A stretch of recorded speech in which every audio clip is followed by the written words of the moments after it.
खुशीचे सदाम पर परागण परखता अली चूम कर मगर वृंग कितना निठुर निर्दयी छोड़ जाता कली का मधु चूस करी।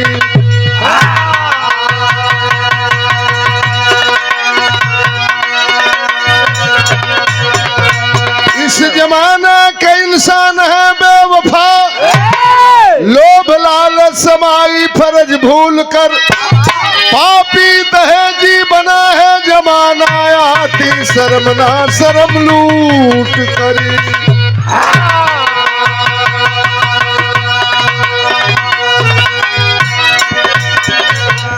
विराम में ग्रंथ तर्ज बाकाउन है मास्टर।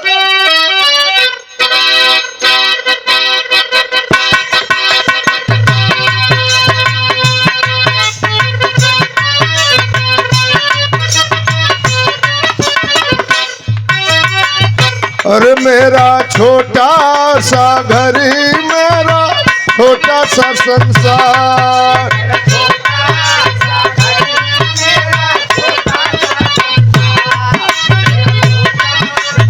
भी दिशा निर्देशन करता है तो कलाकार उस रास्ते पर चलता है। आपने दिशा निर्देशन भी किया है हमारे साथ और जब जब आप कहे हैं तब तक मैं जहां भेज दिया आपने वहां मैं जा करके 1 रुपया नहीं मांगा, जिसने जो दे दिया उसको अपनी पॉकेट में रखा और बलिया के लिए चल दिया। यह सम्मान आपसे मिलता है हवलदार भाई की ओर से। बहुत बहुत प्रणाम, आप सबके नमस्कार। हाँ खाइए, अरे खा लीजिए खा लीजिए। अरे बिल्कुल भैया खा लीजिए खा लीजिए, ऐसा खाइए। मिठाई लाल ना, मिठाई लाल साथ में हमने को खैले नहीं खींचा, हम लोग भी नहीं खाए हैं, खाएंगे। अच्छा बिना अन्न खैले ये परिवार के प्रधान के या कवि जी के घर के बिना अन्न खैले कैसे हमनी के बलिया चल जाइए।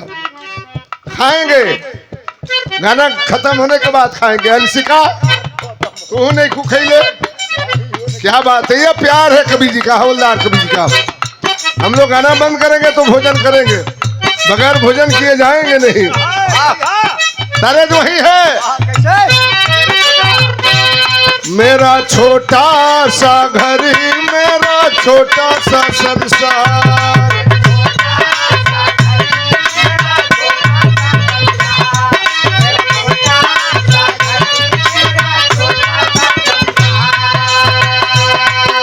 केहू जाई ना मात्र 10-15 मिनट सुन के बिरहा के, ऐसा बिरहा ना सुन ले हुई बजा। बिरहा रोज बा लेकिन भाव बिरहा में कभी न लिखा है। अरे कोई समझे ना भारत में नारी की पहचान,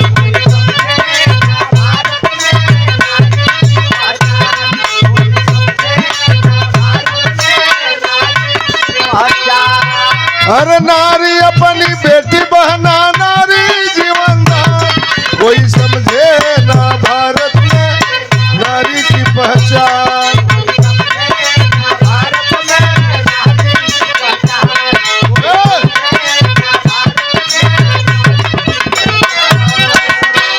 कहानी कहवा के बाप, अरे छपरा जिलवा नगर बेतिया के इकट्ठे बरतिया में धूम, ओही रे बरतिया में अरे चंपा पुतुरिया नाचे गावे तुरे तान झूम। हमरे बलिया जिला मुख्यालय से 65 किलोमीटर की दूरी पर छपरा जिला पड़ता है। हमरे बलिया से सीधे पूरब जाएंगे छपरा जिला, बाएं आएंगे सिवान जिला, दाहिने तरफ बक्सर। छपरा शहर के सब छपरा जिला के बेतिया गांव में, छपरा जिला के बेतिया गांव में, छपरा जिला का सबसे बड़ा गांव बेतिया गांव, जैसे गाजीपुर जिला के सबसे बड़का गांव गहमर, वही तरह छपरा जिला के सबसे बड़का गांव बेतिया गांव में एक बहुत बड़े ठाकुर हरकेवल सिंह के बेटे की बारात पहुंची थी। अपनी लड़का के ब्याह में वो बाबू साहब हमरे नियर अंशका नियर बिरहा गावे वालन के ना बोलौले रहलन। बा के बोलले रहला? कलकत्ता की मशहूर चंपा बाई के नाच के सट्टा लिखोले रहलन। बेतिया गांव में बारात पहुंचल, चंपा बाई के नाच पहुंचल, हजारों हजारों की तादाद में लोग समियाना में बैठ के वो चंपा बाई के नाम सुन के नाच के आनंद लेत रहलन। नाचे वाला आइलन, नाचे वाली आइलिन, लेकिन जहां जेकर नाम रहेला आदमी के ललक होला तनी वही के चाहेलन को कर तनी गाना सुन ले। पब्लिक से आवाज आवे लगल कि चंपा बाई को बुलाओ, चंपा बाई को बुलाओ नाच वाले।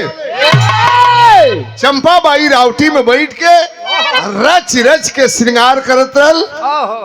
आवाज सुनला साथी है मंच पर पर्दा हटल, बजल ताली महफिल में।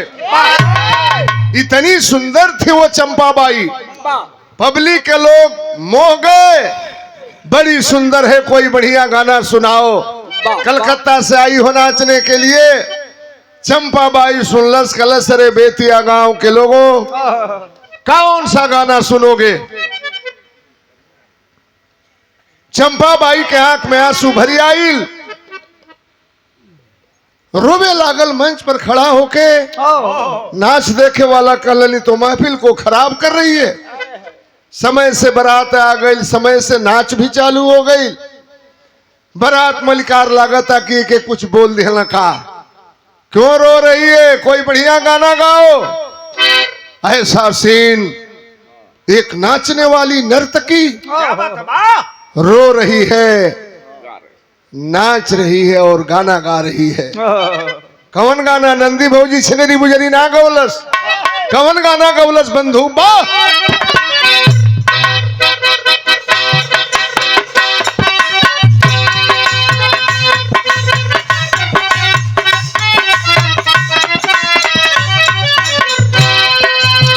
विद्वान लोग बैठ के बिरहा सुन रहे हैं। का गौलसु चंपा बाई, आज दौलत से कंधा मिला के, सुनिए जोगिंदर बाबू,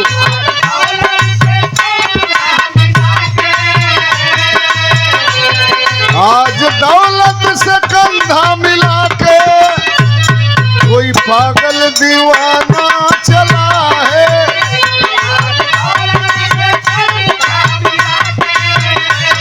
कोई पागल दीवाना चला है।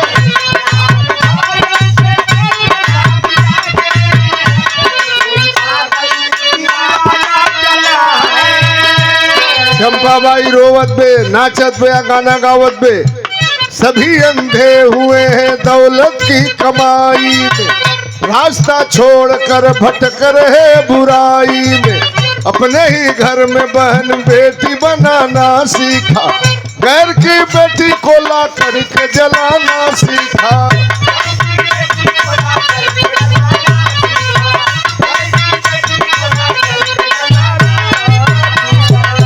आज कोठे पे नाचती है बोतल, मांस मदिरा का खाना चला है। उस जमाने से कई मील पीछे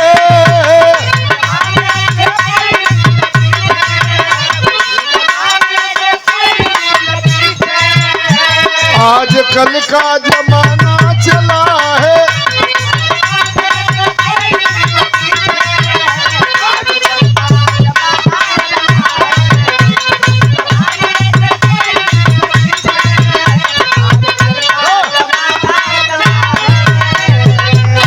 गावत रहल चंपा बाई के जमाना में दहेज खातिर के लोग बहन बेटी के जरावत तड़न, पेट्रोल छिड़ी के जला देता, पंखा से फांसी लगा के मुआ देता। जमाना कितना बाउर बा। नाच देखे वाला कहलन कि सबसे अलगा हटके गाना गावते। सही बात कहत बे। चंपा बाई नाचत रहल, गावत रहल। वही समय लड़की पक्ष वाला इलन समियाना में, ऐ दुल्हे जरा चलो अपनी औरत के मांग में सिंदूरदान करो। चंपा बाई नाच रही थी, गाना गा रही थी। दूल्हा पहुंचा मड़वा में सिंदूरदान करने के लिए। इधर महफिल सजी, उधर मड़वे की बात सुने। बाप बेटे ने अब मचाया पूरा फात सुने। बेटी के बाप से गरज के यही बात कहा, मिलेगा टेलीविजन तब तो होगी शादियां। चलो बाराती शादी होगी हरगिज नहीं, वादा करके मुकर जाना कोई चीज नहीं।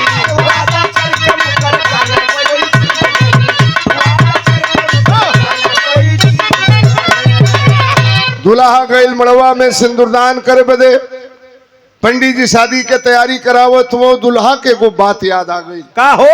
लड़की के बाप कहले रहलन तिलक में सब सामान दिहलन जवन वादा कैले रहलन। कहला रंगीन टेलीविजन देब, रंगीन टीवी ना दिहलन। कहला कि ब्याह में देब, तब तब ब्याह तब्बे हुई, मांग में सिंदूर तब्बे डालब जबकि रंगीन टीवी मिली। लड़की का बाप हाथ जोड़ करके खड़ा हो गया, कहा बाबू वादा मैंने जरूर किया था, मेरा बेटा बंबई में हीरा फैक्ट्री में नौकरी करता है। शादी से 2 हफ्ता पहले हमारी बेटा के बंबई में एक्सीडेंट हो गया, सड़क दुर्घटना में मेरा बेटा हॉस्पिटल में जिंदगी और मौत से जूझ रहा है। बाबू हमारी बेटी के मांग में सिंदूर दान करत हो के मौका पाके दे दे। सिंदूर फेंक करके दुल्हा गाली देते हुए आया सामियाने में, बुलाए अपने बाप को। कौने भिकमंगा के घर में हमारी शादी तय कैला? लड़की का बाप झूठा है, फरेब है, 420 है, शादी नहीं होगी। अच्छा तो दुल्हो के तना ना खिसियाए के चाहिए। हमनों के बियाह भइल तो घड़ी डोली के जमान रहलन सिका, डोली में बैठ के कहाँ बोले तन तो के दे, तन मोह के दे। हमनी के गली जब बियाह करे गवना भइल तो डोलिए में मेहरारू आयल घर में। वाह जाऊ आदमी खिसियाओ, मेहरारू 2-4 रुपया दे दे, सब आदमी मान जाओ। शीशा ककई डाली कुल मिले। यही पे एगो हमके बात याद आ गई। वाह बताइए। हम 84 में इंटर कॉलेज में पढ़त रही, सिकंदरपुर गांधी इंटर कॉलेज में। हमारी संगवा एगो लड़का पढ़े तो पढ़बो करे या लड़बो करे, पहलवानो बढ़िया रहल। ओकर बियाह पड़ल, कलश हमारी बियाह में बिरहागा देवे। हाँ ए तरे हमारी संगे के पढ़े वाला रहल, रे तरह के भाषा रहलू। हाँ कहली चल भाई तोर मन बगा दे। तो घरी बारात मरजाद रहे, देवरिया जिला बारात गई रहल ला रोड में। बारात जाओ रात भर रुके, फिर बिहाने रुके, फिर दूसर का रात रुके, तीसर का दिन विदाई होके। कली गादेव गई बारात ला रोड में, जुटला आदमी। वो घरी गीता त्यागी के जमाना रहल, बड़ा हल्ला रहल, गीता त्यागी गीता त्यागी। बिरहा रहल, बिरहा रात भर सुनल। सवेर की बेरा महफिल सजल, लोग तेल पानी लगा के नहा धो के अपन बैठला महफिल में। बिरहा चालू भइल, बिरहा गावत रहली। वो गईल हमारी जो संगवा पढ़त रहलू, गईल अंगना में खिचड़ी खाए। तो वो जमाने में 3 गो चीज तय रहल दुल्हा के। वाह कौन कौन? घड़ी, साइकिल, रेडी। खिसिया गईल, कहे कि ना खाई। ओकर सास गईली पूर्णिया आदमी, एगो ऑटोमेटिक घड़ी रहल, कहीं से केहू दे देले होई, बढ़िया घड़ी ऑटोमेटिक घड़ी उस जमाने में चले। लेके गईली, कहली बाबू खा ला, खा ला है एगो, मत बोला भैया, धीरे धीरे मत बोला, खा ला बेटा, एगो है अटुक मटुक के घड़ी बा। वाह अटुक मटुक। ओ बुढ़िया अनपढ़े आदमी के ऑटोमेटिक कहे ना आवे। कल से को अटुक मटुक के घड़ी बा, ले ला बाबू आ खा ला, तो के हम गवना में रेडी है साइकिल दे दे। कहे कि ना खाई। देखो ये लड़का भड़कल। बुढ़िया कहे कि खा ला बाबू, कहे ना खाई भो, घड़ी या साइकिल रेडी अबे तो से हगाई तब खाई। देखो दुल्हा के अपनी सास से कहा था, कहली बाबू न मान जा, खा ला। कहला ना खाई, अबे तो से हगाई तबे खाई हम। बिरहा गावत रहनी, खबर गई हमरी लगे। कहला भैया तोहरी संगे वो पढ़ेला दुल्हावा, तनी समझा देता। बिरहा छोड़ के गईली, कहली के रे साला खात कहे नहीं खेरे। बा तो ऊ का कहलस? अब वो जवन कहलस उ कहे लायक नहीं। उस बात को छोड़िए, बहुत तुरे कहलस के ना कहब काहे हो, काहे ऐसा होता। वही बत खैर बा जुगाड़ के सबेर ले वो लड़की वाला घड़ी साइकिल रेडी के व्यवस्था कैलस, तबे वो माने हमरी कहला के कि दुल्हो के इतना ना खिसियाए के चाहिए। आदमी रुपया पैसा देला अपन मान जाए के चाहिए। कम बाकी लड़की वाला तो के अपन बेटी सौंप देहलस, अब क्या चाहिए उस गरीब बाप के लिए। खैर वो दुल्हा सिंदूर फेंक के गाली दे पहुंचल सामियाना में, बुलौलस अपनी बाप के ब्याह ना हुई। दुल्हा के बाप सुनलन चंपा बाई नाचत रहल, गईला कहला नाच बंद करो, जनरेटर बुताओ, सामियाना गिराओ, मेरी बारात वापस जाएगी। चंपा बाई नाचत रहल, पायल की झनकार रुक गई। कलश मलिकार आपने हमें कलकत्ता से बुलाया है नाचने के लिए, क्या बात हो गई? गावत में कई हजार रुपया हमके दे दिहल इनाम में, सेहरा के गवाही में, क्यों नाराज हो गई? क्यों आपकी बारात जा रही है? दुल्हे का बाप कहा खबरदार, रंडी की औलाद, बंद करो नाच, ये अपना पैसा लो, हमारी बारात जाएगी। नाचत रल चंपा बाई हाथ जोड़ लियलस, कलश मलिकार भरी महफिल को आप खराब कर रहे हैं, लोग बैठ के नाच का आनंद ले रहे हैं, क्यों आपकी बारात जा रही है? तब दुल्हा के बाप बतौलो सो नाचे वाली से, तरज बा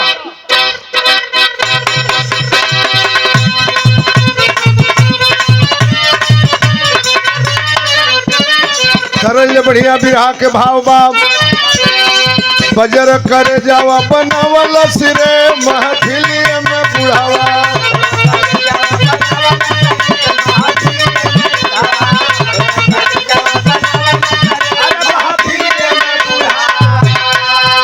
अरे बिटिया के बाप हमसे कैले ठगहारी,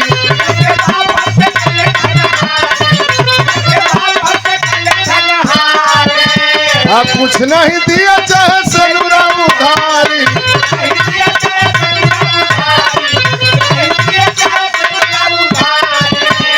मुजरा के बंद करवल सिरे महफिलिया में बुढ़ावा।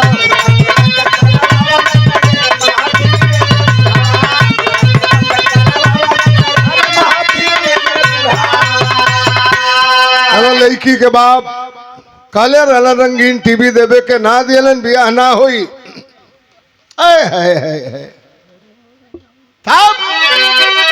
मोरे राम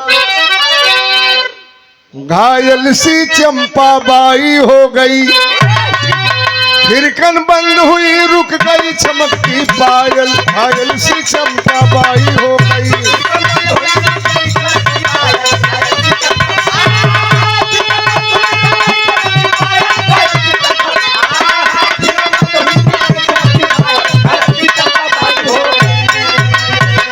हाहाकार बड़ी जोर हुआ, शोर मचा चहुओर है, जल्दी करो करते बराती शोर है। ये सरकार चंपा अब चिघारी जोर से, लीजिए टेलीविजन का मूल्य मेरी ओर से। उतर के गईलू चंपा बाई अपने राउटी में, अटैची खोल के 20,000 के कड़कड़िया नोट फेंक दिलस दुल्हे के बाप के पास में, उठा लीजिए पैसा, मगर उस गरीब की बेटी के मांग में सिंदूरदान होना चाहिए। लड़का के बाप एक नंबर का उभड़ुआ रहल, जवन रहल, रंडिया के पैसा ले लिहलस, उता ताना मरलस, अरे बाप एक सहूर आ जाए,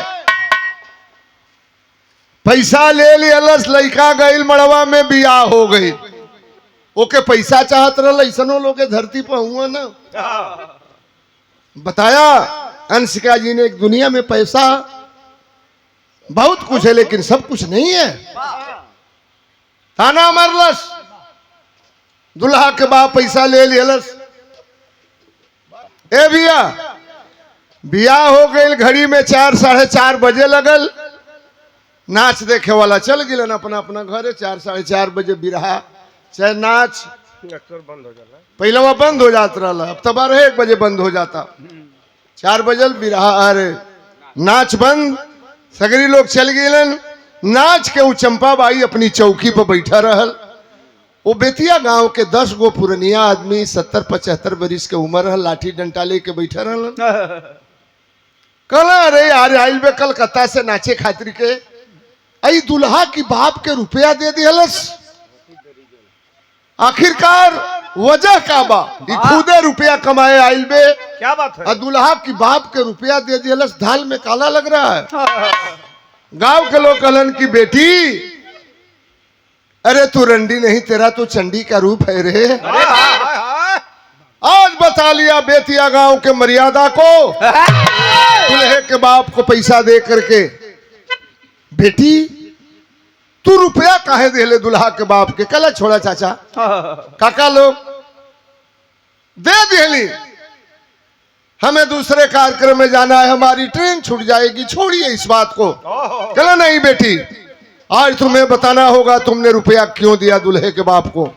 तब वो चंपाबाई बतावे लगल।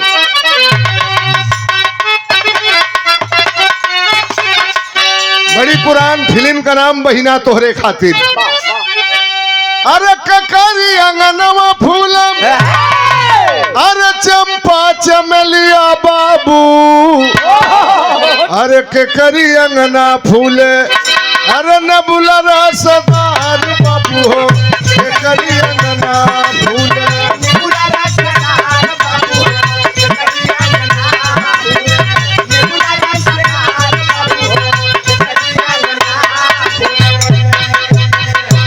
चंपाबाई कहलस गांव के लोग जानल चाहते 1 रुपया काहे दे दिहली। तो कैसे के बताई अपन, अरे बीतल कहानिया बाबू, आ फाटे ही अरा भैली, अरे जिंदगी बेकार बाबू हो, फाटे ही अरा भैली।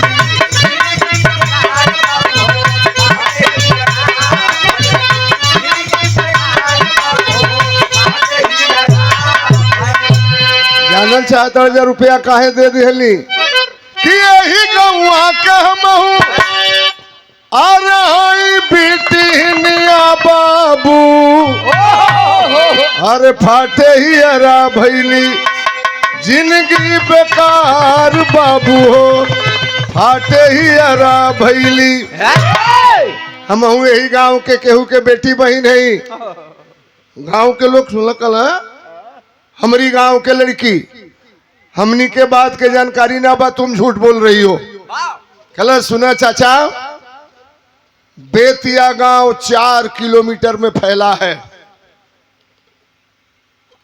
गांव के पश्चिम पूर्वा में नाच होता, गांव के पश्चिम साइड में अंतिम छोर में निरहू का पूरा, निरहू के पूरा में काली माई का मंदिर होगा, मंदिर के पीछे मेरी मकान होगी। गांव के लोग हमारे परिचय जानल चाहता रह जा। सीताराम की मैं थी बेटी, था गरीब परिवार, शादी करने योग्य हुई सब झंकर है मनमार।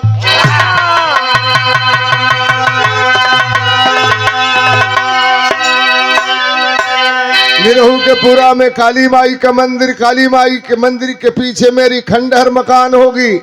हम सीताराम सेठ के लड़की हैं।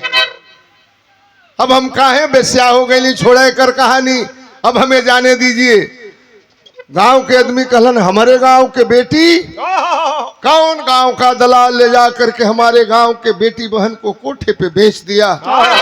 रोवे लागल चंपाबाई। कहला से चाचा काका लोग, हमके गांव के केहू ना पहुंचावल हमार किस्मत, हमार गरीबी हमके कलकत्ता कोठा पर पहुंचा दियलस। कलन बेटी साबित हो गया कि तू हमारे गांव की लड़की है। कलकत्ता कोठा पर कैसे पहुंचले बेटी? कला छोड़ा जाए कुल बात, अब हमके दूसरा कार्यक्रम में जाए के बाद सवेर हो गया है, हमें छोड़िए। कला नहीं, अब तो तुम्हें बताना पड़ेगा बेटी कैसे कलकत्ता कोठा पर पहुंचलू तू। कल जानल चाहता रह जाता हम सीताराम सेठ के लड़की रहली। हमर बाबू एगो किराना के गुमटी में दुकान कैले रहलन, खेती बाड़ी के नाम पे एको बीसा जमीन ना रहल। हम सयान भैली अपनी माई बाप के कलौती बेटी। हमर बाप छपरा जिला में घूम अलन, चलत चलत पैर के पन्नी फाट गई। केहू बियाह करे के तैयार ना भइल। हमर बाबू दुआरी पर एक दिन बैठ के रोवत रहलन, हमर माई रोवत रहल, हमहू बैठा रहली। हमर माई बाबू हमरा के देख के रो रो के इहे कहत रहलन, तरज बा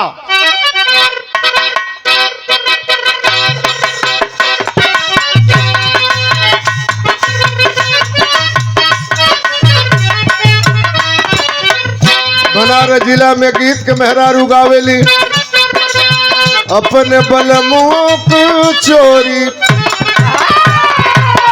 अपने बलमुआ के चोरी गोरी मांगे घूम घुमावा।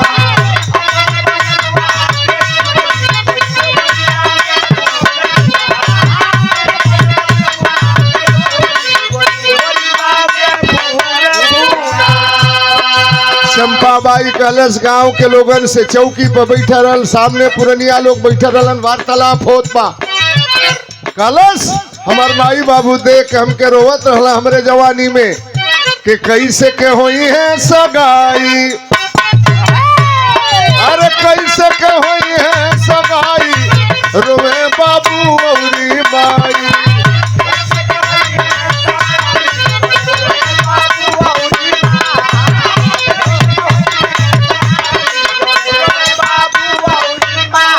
पूरा परिवार रोवत रहल। वही समय को घटना घटल, वही समय का बुढ़िया है आई, दिहली रुपया हमें मुँह दिखाई, रोवे बाबू औरी माई।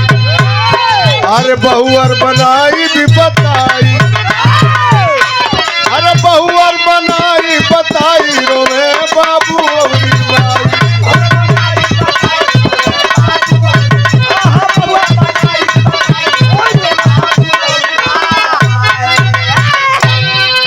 रोवत रहल। वही समय वो 60-65 बरिस के बूढ़ी मेहरारू, सफेद रंग के साड़ी पहिरले, आंखों पे काले रंग का चश्मा, लंबे लंबे बाल, हाथ में गोल्डन कलर की घड़ी, अंगुरी में सोने के अंगूठी पहिरले बुढ़िया हाजिर भइल। कलश सी परिवार काहे रोवत बा। चंपाबाई कलश से चाचा काका लोग, हमर बाबू कहलन कि हमार बेटी सयान हो गई बा, रुपया नहीं बाकी बेटी के बियाह करी।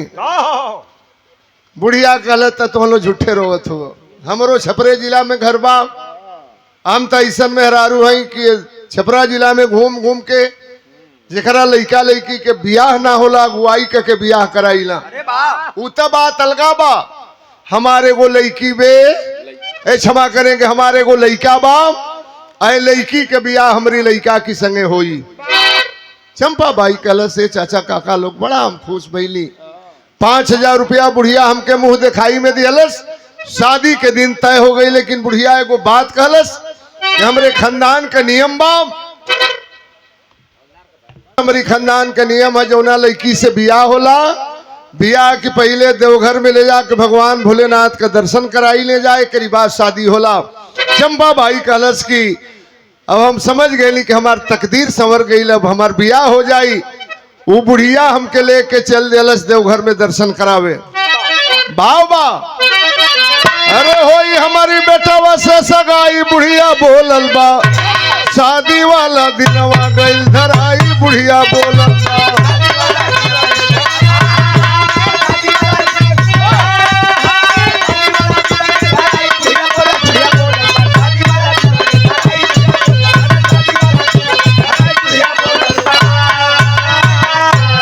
की अपनी खानदान के सब रीतिया बताई के चली बैजना धाम हमरा के लिए आई के, जबकि गाड़ी श्री रामपुर आइल, बुढ़िया बोलल बा, कही की बेटी अब तो उतरल जाई, बुढ़िया बोलल बा।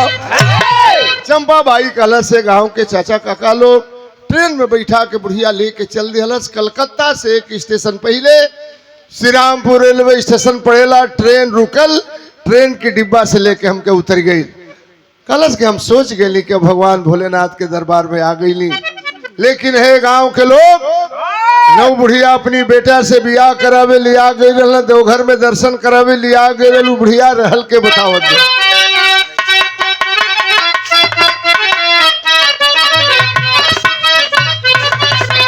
अरे माता के झलक रहली जवन बुढ़िया में, अरे बाद में बुझैली उडाइन के अवतार, कलकत्ता समीप श्री रामपुर सहरिया, मैना बेचा के खत्म रहली बाजार, अरे उहे हो पुरनिया के रूपवा बनाई के लैली भुलवाई हमके कोठवा मझार, हम रोजी तरह हल्ला लुटाई दे हमी जतिया, बाकी थक गईली पपनिया उकोड़ावा से मार, अरे घुघरू पैरा दिहली मोरे पैरवा में, मुजरा सुनावे वाली भैली हमना। ये गांव के लोग श्री रामपुर रेलवे स्टेशन के बगल में एक बहुत बड़ा रंडी खाना है, मैना नाव के उबेसिया जौना के बाजार खत्म हो गई रहल, ऐसे ही फुसला पगला के लड़किन के अपनी कोठा पे ले जाकर के सौदा कराती थी। अपनी कोठा पे लेके पहुंचल, तबला सरंगी ढोलक हारमोनिया देखली, पैर पकड़ के रोवे लगली, माई कौना नरक में हमारी जिंदगी ठेल दियालू। गलत दरवाजा बंद कर दियलस बुढ़िया, पैर में घुघरू पहिरा दियलस, तबला की थाप पर हमके नचावे शुरू कैलस, नाचे लगली कोठा पर,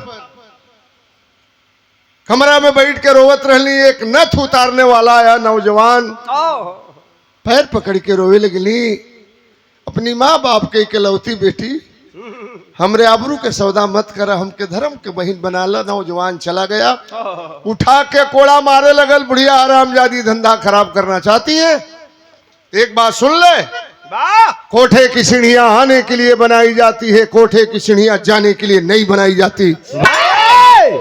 गलत सामने भगवान कन्हैया के तस्वीर हलो कोठा पर, कली का प्रभु द्वापर युग में द्रौपदी के आबरू बचौले रहले, कल युग में को अबला के आबरू ना बची काम। कल बुढ़िया के पैर पकड़ के रोवे लगली, कहली कि जिंदगी में कौन कर्म कुकर्म कैलू कि भगवान तो के गो लाद ना दिलन, बना ले कोठा पर हमके धर्म के बेटी, अरे बुढ़ौती के लाठी बनब।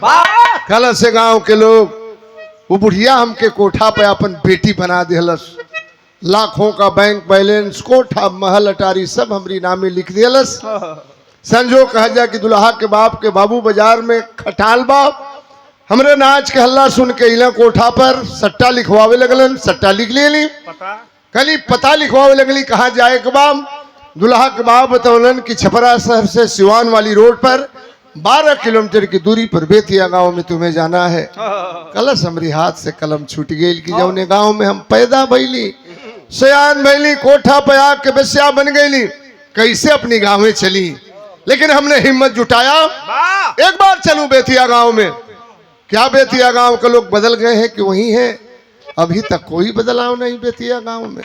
कहना रुपया काहे दिहले तो बतावत बे, और बढ़ला कहीं के निशानी बाबूजी, आई है जिंदगी के बाटे मोर कहानी बाबूजी।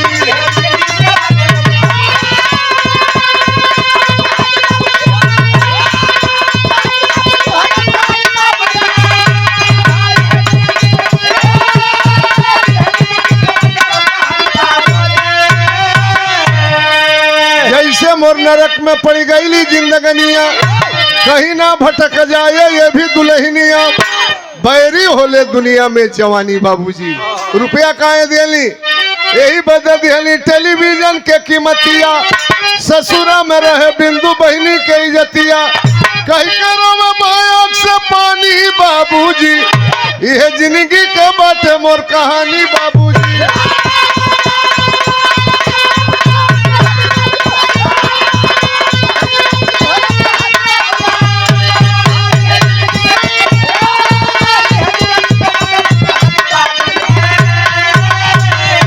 रुपया दे देली, वो लड़की का नाम बिंदु है, कहीं दहेज खातिर के हमरे गांव के गौर बेटी एक टेलीविजन के लिए कहीं कोठे की वेश्या न बन जाए, दे दिया हमने। गांव के लोग कलम तू कलकत्ता नहीं जाओगी। सारा महल अटारी करोड़ों का बैंक बैलेंस छोड़ करके आज भी बेतिया गांव में वह चंपाबाई है। सिलाई प्रशिक्षण केंद्र खोल करके हर गांव के लड़कियों को सिलाई कढ़ाई बुनाई का काम सिखाती है। ये गरीब आदमी की जिंदगी की कहानी। कुसुम पराग देवराम पसारे जदू के पैगाम, घायल सी चंपाबाई हो गई।